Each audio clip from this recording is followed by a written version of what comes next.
All right, students. The 5.3 Culture and Society for the Colonies is not really a long section, but it's got a lot of information in it, so I'm going to break this into two parts as well. Um, Living conditions in the colonies were much better than those that were over in Europe. People were crowded, a lot of them crowded into cities. Not everyone, but the cities were very crowded in Europe, and the living conditions weren't good. The colonies were much better.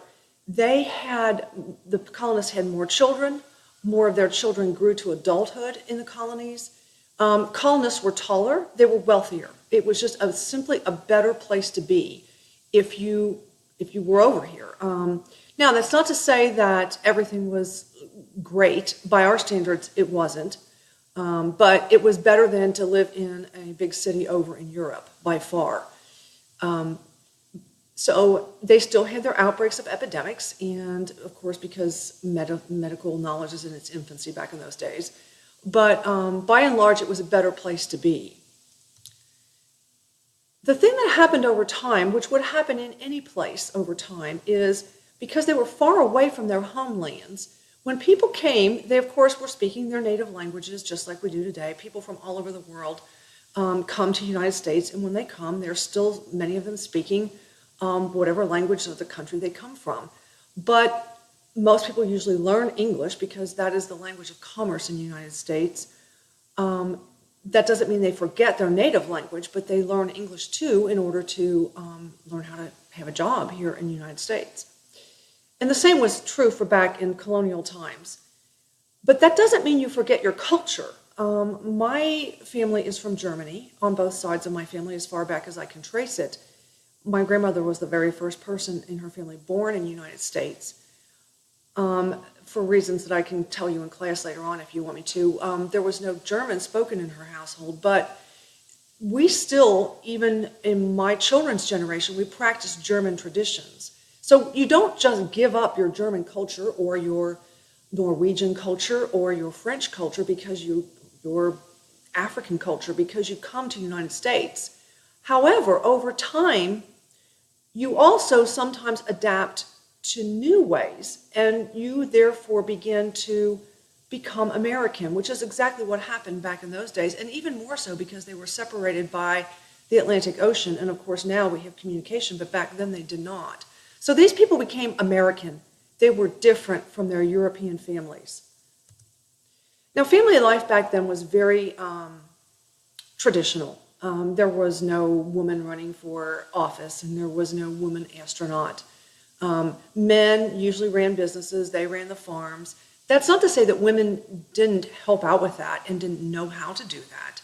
It's just to say that someone had to be responsible, completely responsible, for the family, because there were no such things as daycare centers or mostly not much public schools. So someone had to be responsible for educating children and being there for the children, and that was the woman's job.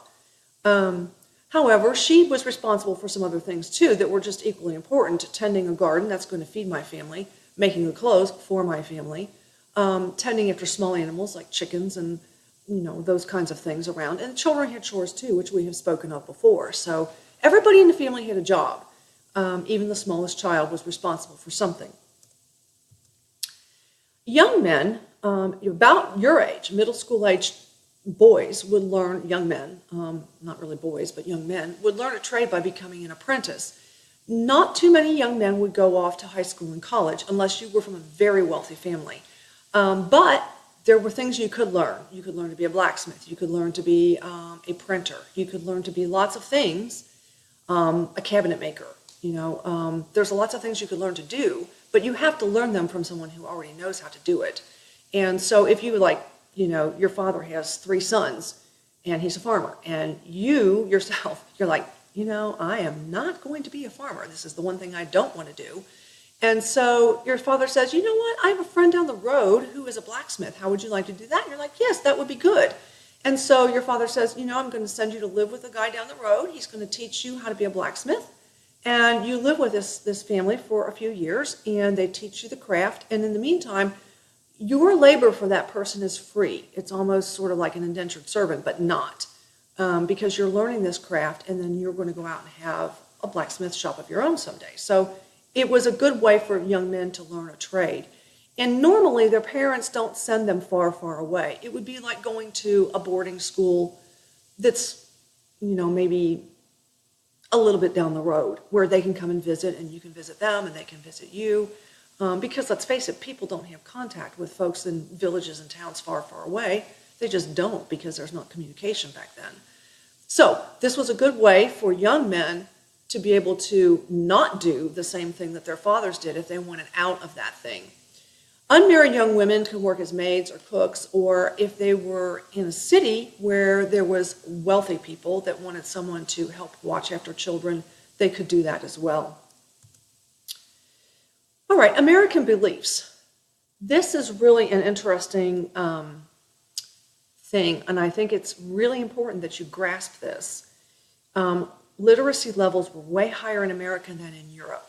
Now, what is literacy? Literacy is being able to read and write.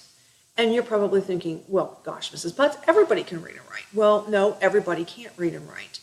I know that you can, and you probably think that everyone knows how. And in the United States, most everybody does know how. But that's not true around the world even today. And it certainly wasn't true back in colonial times. But in the United States, or in the colonies, literacy levels were way higher than over in Europe. And this is the reason why. Please pay attention to that middle bullet. People wanted their children to learn to be able to read the Bible. Remember, a lot of the New England people, and even the middle colonies, because a lot of those people are Quakers, or have some sort of a religious foundation, they want their children to be able to read the Bible. That's the most important thing to them. And so that's why they want them to learn to read and write. And so that was a big deal for them. And so there was a push for it. And so schools were developed.